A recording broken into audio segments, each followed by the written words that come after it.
My sense of smell is coming back because I can smell bad breath. Come on, get in the lap then. After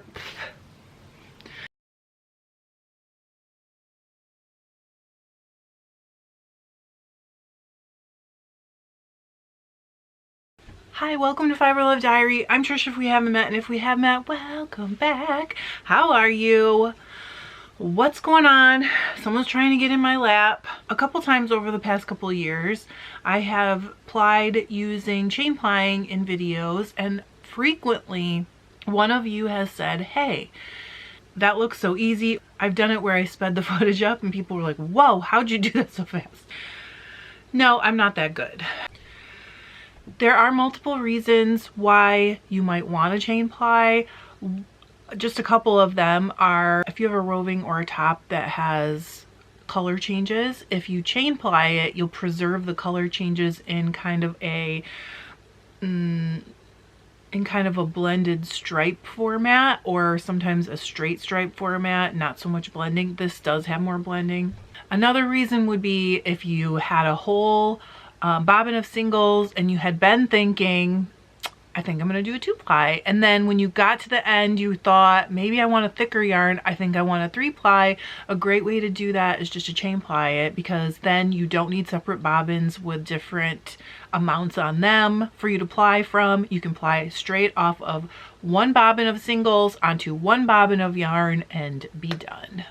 I'm sure there are more reasons, but for me those are kind of the two main ones that dictate whether I'm going to do a straight 3-ply or if I'm going to chain ply instead.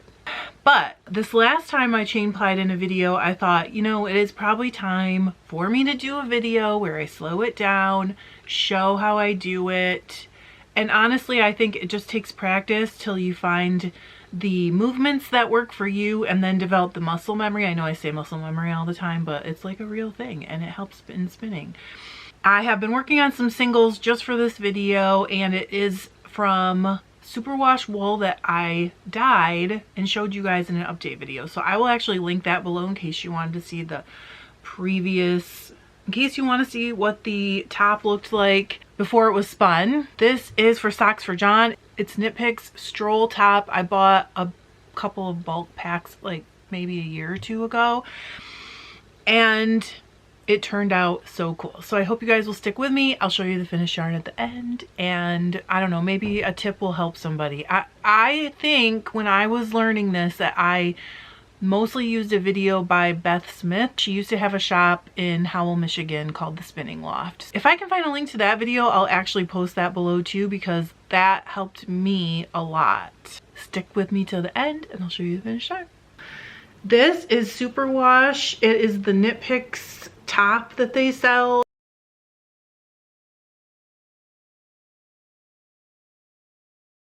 I'm gonna use a Lazy Kate. This is my Lazy Kate that came with my matchless. And a lot of times I do like some tension on my singles bobbins, but I'm gonna do this without any tension on the bobbin.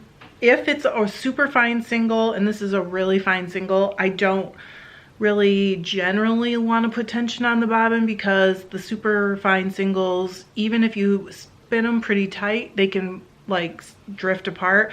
But also my favorite way, and I used to think I was weird for liking it this way, but Abby Frankmont says she likes it this way too, and she's like an expert, so that I felt a little bit better. I like my singles a little underspun and then plied a little bit more tightly for socks.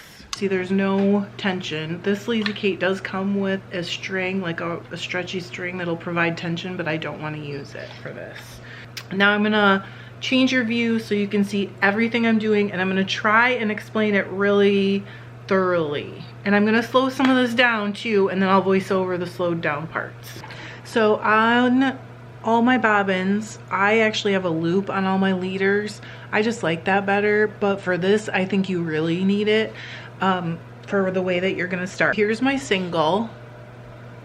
What I'm going to do is pull a loop through. This is the loop. Okay, so there's only about 2 to 3 inches of the end. That's in my thumb and my forefinger. And then this is the like long strand attached to the bobbin. And I'm gonna go ahead and start it spinning a little just to trap in that end, okay? So it's in there. So then I have this loop. Right now it's in my left hand, but I don't normally keep it in my left hand. This is just for the start. So I have held it open with my left hand. I'm gonna reach through with my front index or my right index finger, and obviously this could be different if you're left-handed. And I'm gonna hook the long strand attached to the bobbin. I've got it held in there in the triangle. So I'm gonna hook in and grab it and make another loop. And I'm still holding this all with my left hand, okay? And I'm gonna continue to do that. That will prevent you from having like a big lump on the join. So again, I'm gonna let it spin a little, and I just smoothed that join so it'd be really nice and flat. Now I'm gonna show you how I just loop, loop, loop. I'm gonna do this in a shorter loop so that you can see the whole process. All right, so I'm holding the loop open now with my right hand. See this? I'm holding it open, but I've got my hand over it, just like that. So it's with my middle finger and my thumb, I'm holding it open. I reach through with my index finger again and grab a loop. See that? And I'm still holding it here with my left hand so that I am putting some tension on that join. I do not want a lump. And if you put the tension on, it'll just be a lot smoother. I'm putting tension on that join, which is right here. Where even is it? It's right here. So that the join will be much smoother once it twists in. My left hand just slid past the join. So I'm holding that, right? I'm pulling this with my index finger. I pull a loop with my index finger. Then I put my thumb and my middle finger through also. All three of those fingers are through the loop. And then my index finger reaches through and grabs the straight one that's leading to the bobbin. So I go through the loop and I grab that with my index finger and I just pull it with that. And then when I get out to the length, I put through my thumb and my middle finger and I open that loop. I'm gonna slow this way down so you guys can see. It really just takes practice, but also the whole time I'm doing it, my left hand is providing tension and then I'm pulling this at tension so that it will smooth that join out and keep it from having a bump. Because you can get bumps there if you just let that kind of do its own thing.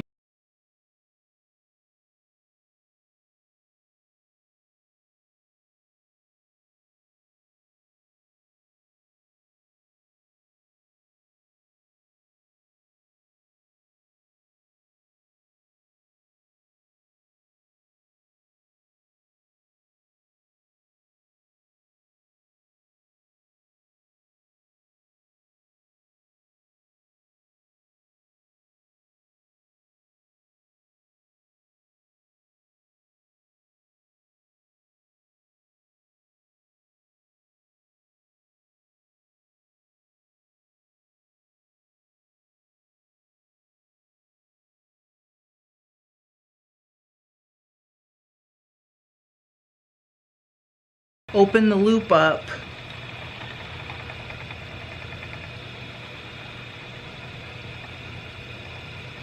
Okay, so let's do it one more time so I can really show you. So I'm providing tension with my left hand again. And right now I have all three fingers through the loop. I grab that strand that leads to the bobbin with my index finger. Pull out a new loop and see I just put my middle finger right in, and then right after my left hand slides past the join, I open that up. I open up the loop with my thumb. See that? I'm pulling it and now I'm going to put my two fingers through and open it up. And I really just think it takes practice to learn how to do it smoothly. It's one of those things where as soon as you get the muscle memory, you're good. Here's the finished yarn. I am so excited.